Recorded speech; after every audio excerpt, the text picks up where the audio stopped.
is Saurabh, and you're listening to my favorite talk show, The Weekly Show with Aditya.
This is episode 373 on the 4th of June 2021 on a sultry Friday morning, and I welcome you to episode number 373. Let's look at the highlights for this morning's episode. The two main highlights are the discussion of what event is 2 weeks from today and the topic of friends or bullying. Let's begin the show.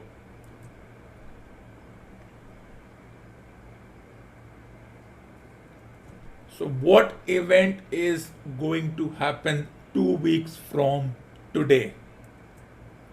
Well, it's the final of the Test World Cup or the World Test Championship. For a team like New Zealand, who were on the wrong end of the rule book as far as the World ODI Championship finals are concerned, and the match which ended in controversial fashion, and New Zealand was not given a rematch. I think New Zealand should have been given a rematch, one proper match. Even India, the semi finalist, did not get the proper way to enter the finals because the match was affected due to rain.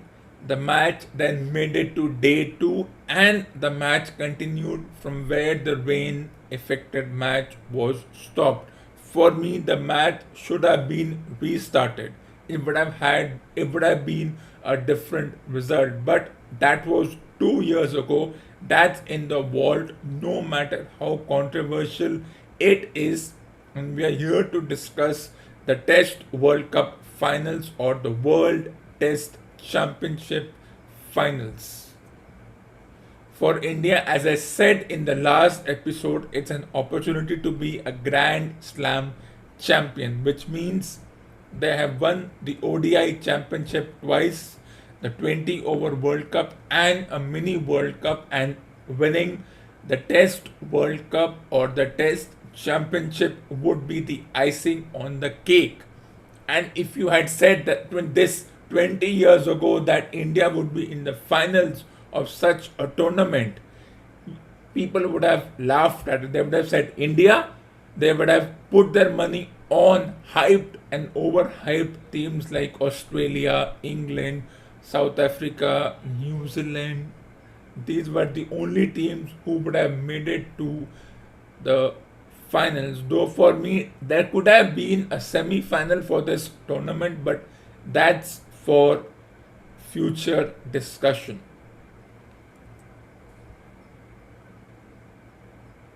Now, what would be the playing 11 for this match? A lot of permutation and combinations are to be discussed, and looking at the England versus New Zealand tournament, when England went with four three-quarter bowlers, means they were missing a proper fifth bowler in the form of a spinning all-rounder or a bowling all-rounder. There was no Moeen Ali, no Chris Woakes, no Ben Stokes, no Sam Curran, no Butler, no Bairstow. So they were missing a couple of decent all-rounders. But this would be my team for the England India tournament and the India New Zealand finals. I would open with Rohit, Bairstow and Latham. While Tom Latham opens for New Zealand in the test version, Rohit Sharma has started opening in the past 12 months. And now I would do something different. I would open with Johnny Bairstow. Just like Rohit Sharma, Sehwag, Jayasuriya and so many others, Bairstow has done a decent job as far as the 50 overs is concerned. So why can't they give him a chance in the test matches? He can do what many others have done. He is a decent batter. He will find it difficult to have a place in the middle order. So why not open with Bairstow? Then partnering Rohit would be Gill. So there's Mayank Agarwal, Prithvi Shaw and KL Rahul also. So lot of opening options. Bairstow would open with Burns, and Latham and Conway will be a partnership which will be there for New Zealand for the next few years until one of them is injured or doesn't make runs. The only way a player is dropped from the team: injury or no runs. At number 4 would be Pant as the wicket keeper, Ruth as the captain and Taylor as the vice captain. Then for me, for this tournament, that is the India-England tournament and the India-New Zealand tournament, I would make Rahane the captain. Ben Stokes would return, and for New Zealand the same team goes. And then there would be this big change. For England, it would be Jos Buttler at number 3. England are one of those teams who are conservative, who are extremes. When it comes to 50 overs, they are ultra aggressive. When it comes to 5-day matches, they are ultra orthodox, ultra conservative. To break the shackles and shock everyone, I would have Jos Buttler at number 3, and then I would have Virat Kohli at number 3, even if there's a Pujara or a Rahane who are your seasoned number 3 batters. I would change the status quo and have Kohli at number 3. If he can bat at number 3 in 5-day matches, why not in the 50 over and the 20 over matches? Why not in the 5-day matches? Just change things, shock everyone. Anyways, who is going to react? A few jealous commentators? Well, their opinions are prosaic, so let's forget their opinions. And then number 6 would be Vihari along with Lawrence and Watling. So the New Zealand team remains the same. Then there would be the all-rounders in Jadeja, Sam Curran and Kyle Jamieson. Kyle Jamieson did not do much with ball or bat, but he has a long way to go. He's already done well in the 6-7 matches he's played.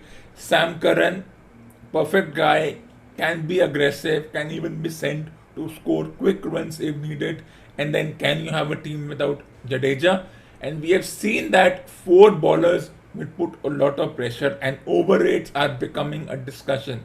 Every commentary team is putting their owners on over rates, that they have to stay extra half hour beyond the stipulated 7 hours in which 90 overs must be completed depending on at what time the match starts. Therefore, I will have 5 proper bowlers. Jadeja has to be there. Between Jadeja and Akshar Patel, who are both great bowlers, Jadeja has the experience, and Akshar Patel is going to lead the team in the next 8 to 10 years.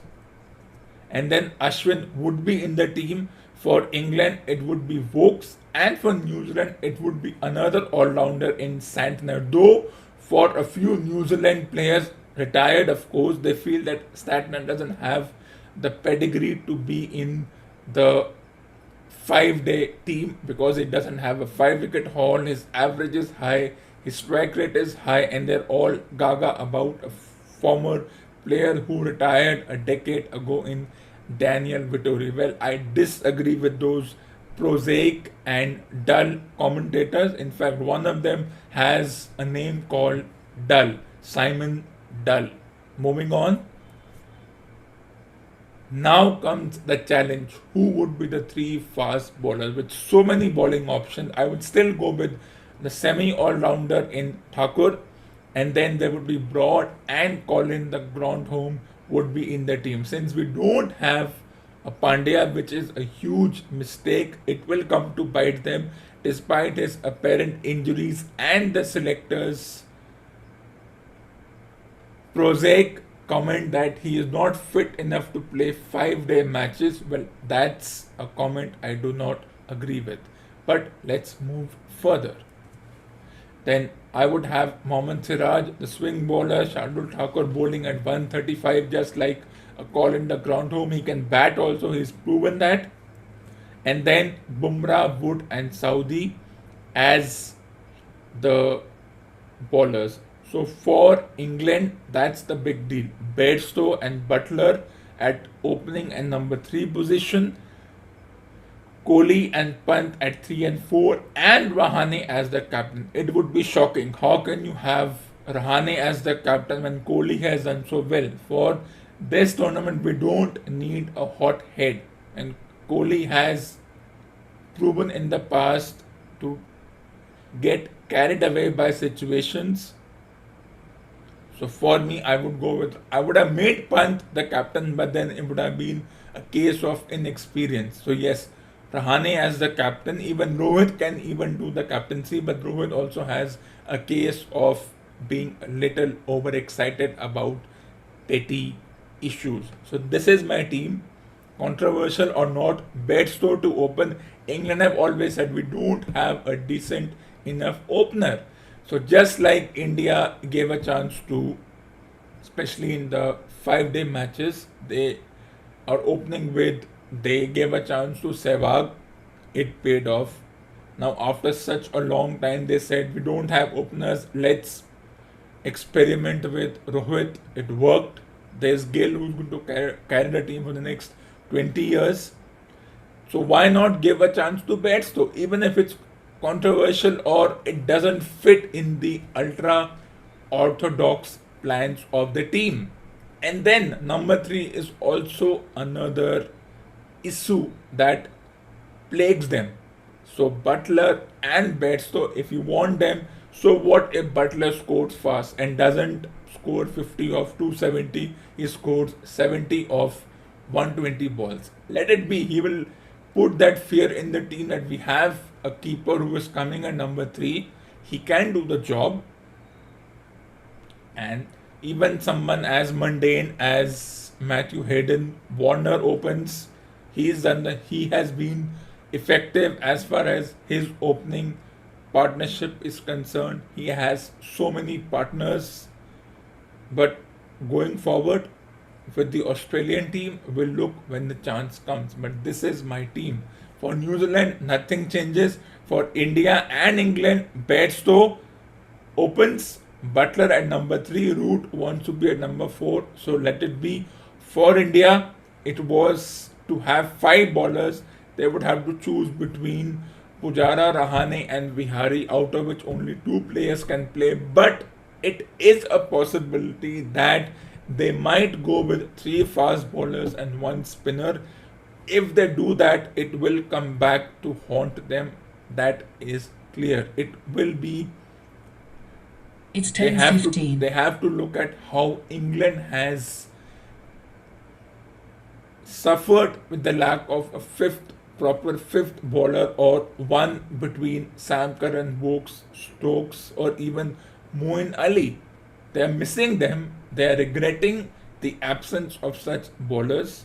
It's not as a New Zealand aren't going with five bowlers, they're going with five proper bowlers. And those who say that Santner can't do the job, well, I disagree with your dull opinion. Before we go any further, let's take a short break.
Welcome back after the break. Let's move on to the second theme of this sultry Friday morning's episode. So, as everyone knows, there has been a lot of hype and marketing about the TV show Friends. But my question is the reunion part. What is this nostalgia and the fuss about? Why are we getting so excited about this reunion charade? Because for the actors, even if they have come after 18 years to have a reunion, for them it's a job. They were asked by the production company that let's do something because that's the demand. The demand has been coming on pseudo media, so let's have a pseudo reunion. And they agreed because they thought it's one more opportunity to do the same goofy things again. But I don't know whether it's a movie or a 5-6 episode series that will be known in that will be known as things become more clearer. But for me, the question is, what is the nostalgia about? What is the fuss about? It's simple. For a few individuals, Friends represented the fictional version of simpler times. Well, I disagree. Just because 25 to 26 years ago there was no internet, or internet was not used aggressively as we use it today, that we have the discussion digital divide. In my opinion, it's a simple thing. Internet or lack of it, or the theme not going into the deeper aspects of internet, doesn't mean that the Friends TV show represented simpler times. I disagree with that. People get emotional, nostalgic. There is no nostalgia. It's a TV show. For the actors, it's a job. Just because they were pretending to be friends on screen, it doesn't mean that they were friends off screen. They would come, do the shoot, go back home, and that would be the end of the day. And if it's the question that there were no mobile phones, they were using the good old landlines, well, there was some technology. It wasn't completely derived of any form of technology. So yes, the nostalgia, the fuss, I don't understand what is it about. And as far as the acting is concerned, it was corny and crude.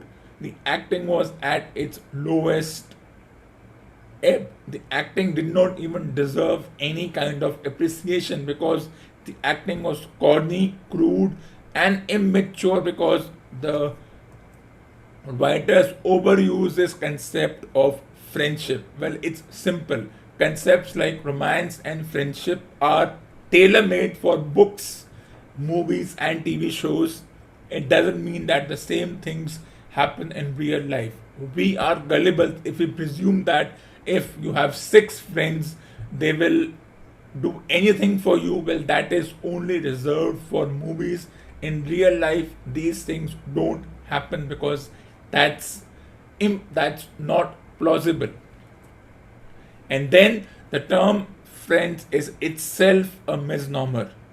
Means there is no term such as friends. It's more about associates and acquaintances. Yes, you talk to someone because they have a similar mindset, but it doesn't make them your friends. As I said, concept of romance, friendship, and the like are only for books and TV shows. There is no real friend situation. Reality friends doesn't matter. In fact, there are much better shows which have a much better theme. Friends, for me, is a TV show I watch but only to make fun of it. I don't even enjoy. The dialogues are overused. The dialogues don't make sense. Sometimes they get too emotional. Sometimes the theme becomes old. It's not subtle. There are a couple of characters who are seen as stupid and dumb. There are a couple of characters who are childish in their behavior, and you can see by the reactions when that character speaks out his line or acts it out, the other actors roll their eyes or they think, why am I your friend? But they are their friends because they have something, because they have a relationship, because they need each other, they don't want each other, they live in the same building, so they have an understanding, and it's they exploit each other.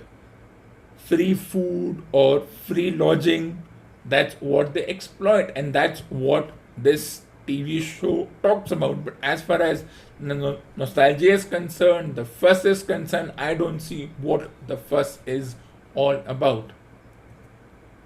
And then the storyline is prosaic and pedestrian. It just goes into the same old story.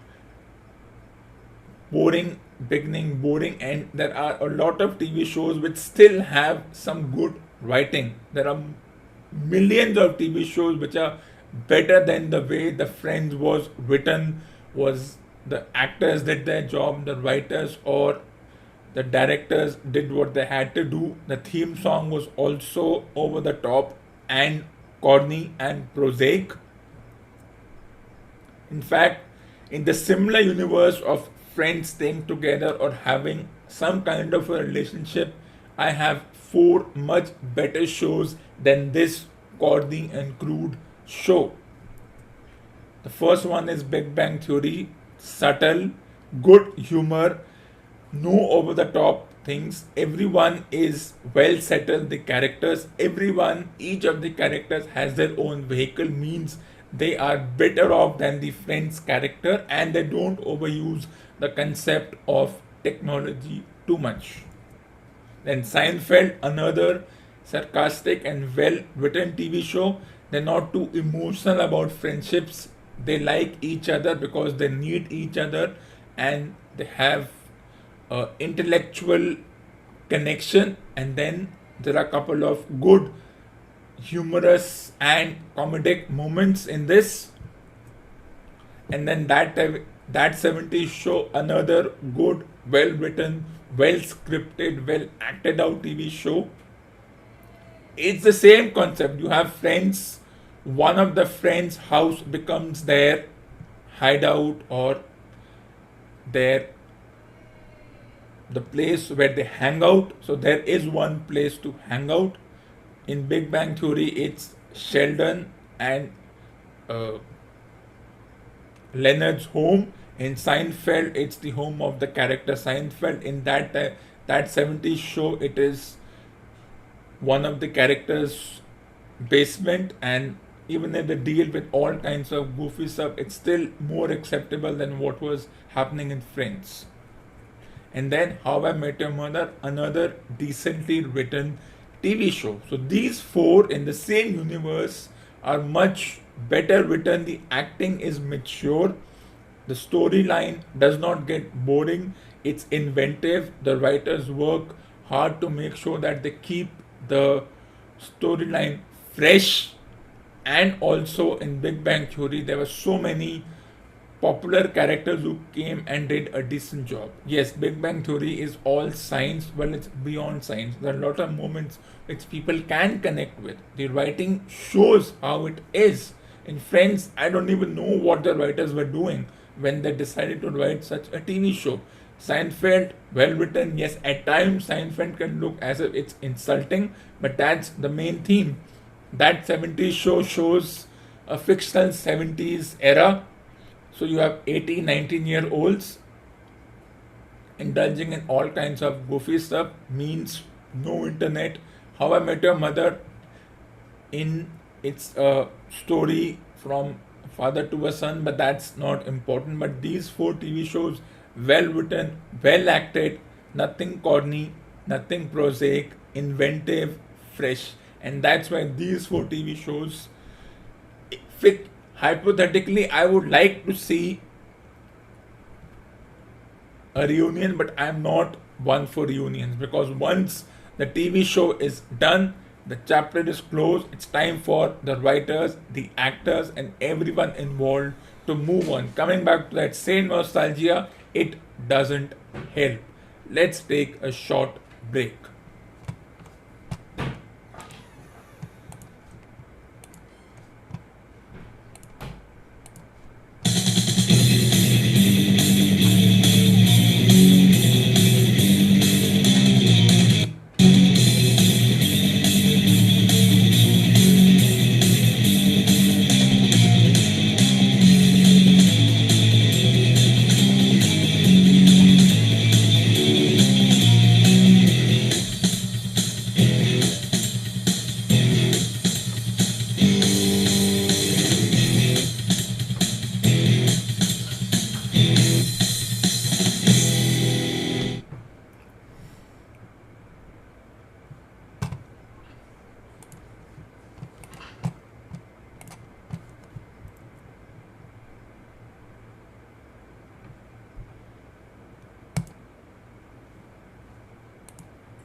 For more awesome content, tune into the next episode of the Weekly Show with Aditya.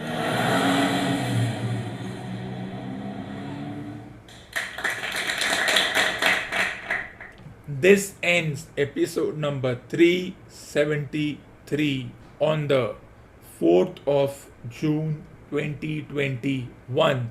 Stay tuned for the next episode coming live this Monday at 10 a.m. 7th of June 2021, episode number 374, with one episode remaining, as we will have a spirited discussion with the special guest on episode number 375. You can also read my book, available on Amazon in the ebook format and hard copy, The Fifth Empire. This is a collection of written articles which are original, research, and carefully crafted after looking at every aspect. This will be a one of its kind published work and will benefit all the stakeholders, that is the sponsors, the broadcasters, the administrators, spectators, and players. And beyond the TV, cinema has always been a source of inspiration for the masses, and they forget the monotony of life while watching a piece of art. This book is a collection of the essays of the finest reviews written by the author, that is me, from 2015 to 2019 and It's beyond. 10:30.